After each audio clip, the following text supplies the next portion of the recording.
मोहतरम हज़रात, वक्त काफ़ी तंग है और जो शुरका हैं उनकी फहरिस्त भी तवील है।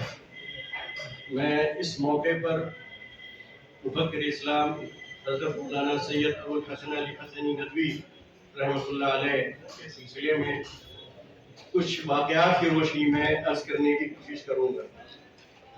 ये प्रोग्राम जो उनकी शख्सियत के मुख्तलिफ पहलुओं पर इज़हार ख्याल के लिए मुनक़िद किया गया है, मैं चाहूँगा कि उनकी ज़िंदगी का वो पहलू आपके सामने रखूँ जो पहलू उनको इतना बुलंद कर देता है कि इस मुल्क की मोहब्बत, मुल्क की चीज़ों की मोहब्बत और मुल्क के बाशिंदों की मोहब्बत का दावा करने वाले और उसका दम भरने वाले बड़े बड़े नामी गिरामी लोग भी उस कद के आगे बहुत छोटे बल्कि हकीकत में बेहद नजर आते हैं। वो 3 वाक़यात मैं आपको इसलिए बताऊंगा कि आमतौर पर होता यह है कि किसी भी इंसान की अजमत का अंदाज़ा उसके इल्म से लगाया जाता है, उसकी तहरीरों से लगाया जाता है, उसकी तकरीरों से लगाया जाता है, उसके अफकार व ख्यालात और नज़रियात से लगाया जाता है। लेकिन सच बात तो यह है कि इंसान की अजमत को तलाश करना चाहिए उस दर्द में जो एक इंसान दूसरे इंसान के लिए अपने दर्द दिल में रखता है। उसका अंदाज़ा उस ख्याल से लगाना चाहिए जो ख्याल एक इंसान दूसरे इंसान का रखता है। उस ईसार और कुर्बानी से लगाना चाहिए जो एक इंसान दूसरे इंसान के लिए देता है।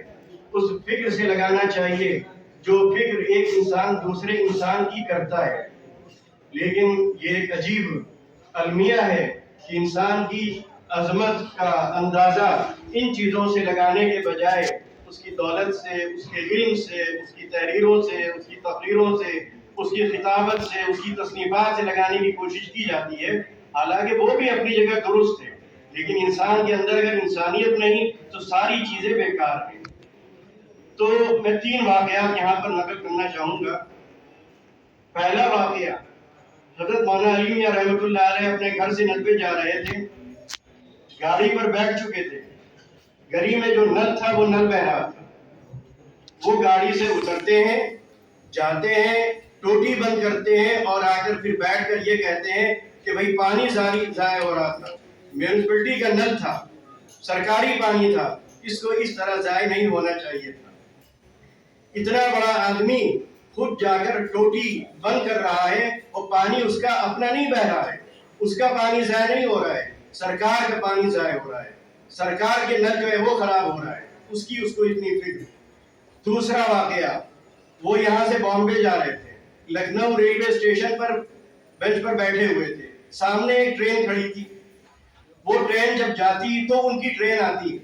ट्रेन पर एक साहब बैठे हुए थे, उन्होंने केला खाया और केला खाने के बाद खिड़की से वो छिलका बाहर फेंक दिया। प्लेटफॉर्म पर छिलका पड़ा है, सामने बेंच पर मौलाना अली मियां रहमतुल्लाह अलैह बैठे हैं, सैकड़ों नहीं हजारों आदमी गुजर रहे हैं।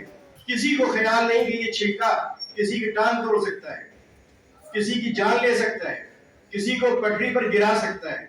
मौलाना अली मियां उठते हैं, अपनी छड़ी से उस छिलके को प्लेटफॉर्म के नीचे डाल देते हैं कि भाई बहुत खतरनाक चीज ये थी, क्योंकि जब ट्रेन आती और बेख्याली में लोग चढ़ते, न जाने किसका पांव उस छिलके पर पड़ता और वो नीचे चला जाता। ये ख्याल क्या किसी को आया? तीसरा वाकया सुनिए। मौलाना अली मियां रहमतुल्लाह अलैह की एक किताब अल मुर्तज़ा बैरूत से छप के आई। मौलाना रिजवान नदवी मरहूम वो जिंदा थे, वो लेकर उसको आए थे, अब इंतकाल हो चुका है। उन्होंने वो किताब अपने भाई मौलाना एहसान नदवी को दी कि तुम रायबरेली चले जाओ, मौलाना की ये नई किताब आई है, बहुत खुश होंगे और तुम्हें दुआ मिलेगी। एहसान भाई रायबरेली पहुंचे, दोपहर का वक्त था, गर्मी का जमाना था। उस जमाने में रायबरेली में लाइट भी नहीं थी, सड़कें भी बहुत खराब थी, सवारी बहुत मुश्किल से मिलती थी। खैर वो किसी तरह रिक्शा करके पहुंचे गांव। मौलाना अली मियां रहमतुल्लाह अलैह से मिले, किताब उनकी खिदमत में पेश की। जब वो चलने लगे तो मौलाना ने उनसे कहा खाने का वक्त हो रहा है, खाना खा के जाना। उन्होंने कहा जी बेहतर है। दस्तरखान बिछा, 3-4 आदमी थे बैठे।